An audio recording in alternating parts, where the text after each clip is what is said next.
Nagsimula po ako bilang alalay ni Ate Christopher Min noong 1986.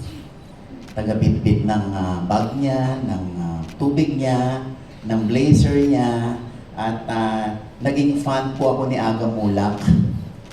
So hanggang maging isang manunulat, naging editor, naging voice-over announcer at segment host ng Showbiz Linggo mula noong 1992 hanggang 1998.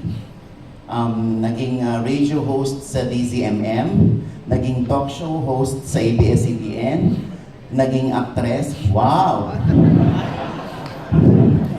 Naging aktor po sa mga teleserye ng ABS-CBN, nag-manage ng talents, and proud to be the former manager of Vice Ganda. Isa sa nagpayaman sa akin.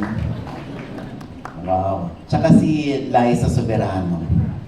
So, naging vlogger din po ako, YouTuber, at ngayon ay tinatry po nating maging movie producer via the movie How to Get Away from My Toxic Family na showing na po July 30. Nag-vlog pa, di ba?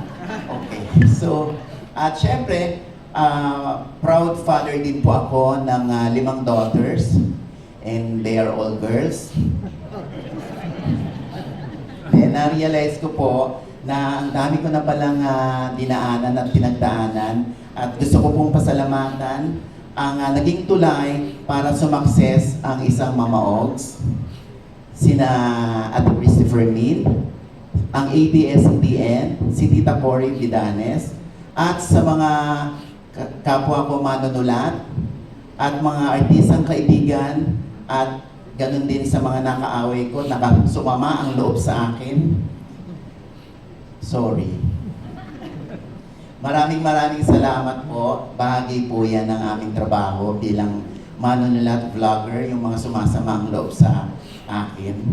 Ang importante, hindi po sila pumapatay. Kung hindi dahil sa pagka-trying hard ko po na hanggang sa marating ko kung ano man ang posisyon ko ngayon, baka hindi ko po deserve itong award na ito. Kaya maraming salamat.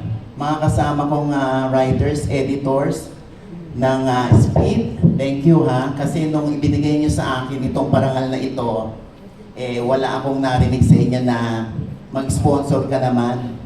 Kumuha ka naman ng 3 tables. Ayan. Kaya thank you so much. Mabuhay kayo at maraming salamat, Lord.